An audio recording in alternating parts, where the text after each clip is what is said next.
ടാറ്റ ഗ്രൂപ്പിനെ ആകാശത്തോളം ഉയരങ്ങളിലെത്തിച്ച ചെയർമാൻ, തൊട്ടതെല്ലാം പൊന്നാക്കിയ വ്യവസായ പ്രമുഖൻ, മനുഷ്യസ്നേഹി, ജീവകാരുണ്യ പ്രവർത്തകൻ, സർവോപരി വിനയവും എളിമയും കൈമുതലാക്കിയ മനുഷ്യൻ. 2024 ഒക്ടോബറിൽ ലോകത്തോട് വിട പറഞ്ഞ രത്തൻ ടാറ്റ ഒരു ആദർശ പുരുഷനായിരുന്നു. വ്യവസായ ലോകത്ത് കത്തിജ്വലിച്ച് നിൽക്കുമ്പോഴും ജീവിതത്തിൽ അദ്ദേഹം ഒറ്റയ്ക്കായിരുന്നു. എന്താണ് രത്തൻ ടാറ്റ വിവാഹം കഴിക്കാതിരുന്നത്?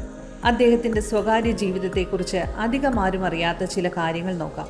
ഒരിക്കൽ CNN ഇന്റർനാഷണലിന് നൽകിയ അഭിമുഖത്തിൽ രത്തൻ ടാറ്റ തന്റെ 4 പ്രണയങ്ങളെക്കുറിച്ച് സംസാരിക്കുന്നുണ്ട്. 4 തവണ വിവാഹത്തിനടുത്തു വരെ താൻ എത്തിയിരുന്നുവെന്നും, പക്ഷേ ഓരോ തവണയും ഭയം കൊണ്ടോ അല്ലെങ്കിൽ മറ്റെന്തെങ്കിലും കാരണം കൊണ്ടോ അതിൽ നിന്ന് പിന്മാറേണ്ടതായി വന്നുവെന്നുമാണ് അന്ന് രത്തൻ ടാറ്റ പറഞ്ഞത്. തോമസ് മാത്യു എഴുതിയ രത്തൻ ടാറ്റ എ ലൈഫ് എന്ന ജീവചരിത്രത്തിൽ അദ്ദേഹത്തിന്റെ ഈ 4 പ്രണയങ്ങളെക്കുറിച്ച് പറയുന്നുണ്ട്. ലോസ് ഏഞ്ചൽസിൽ ആർക്കിടെക്ചർ കമ്പനിയിൽ ജോലി ചെയ്യുമ്പോഴായിരുന്നു രത്തന്റെ ആദ്യ പ്രണയം.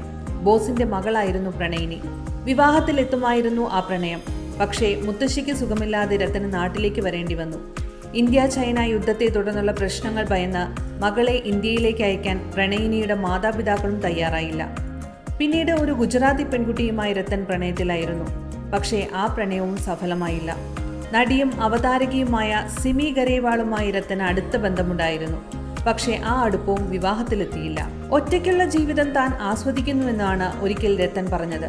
മറ്റൊരിക്കൽ ശരിയായ ആളെ കണ്ടെത്തിയാൽ ഇനിയും താൻ വിവാഹം കഴിച്ചേക്കുമെന്നും അദ്ദേഹം പറഞ്ഞു. പക്ഷേ അതൊരിക്കലും സംഭവിച്ചില്ല.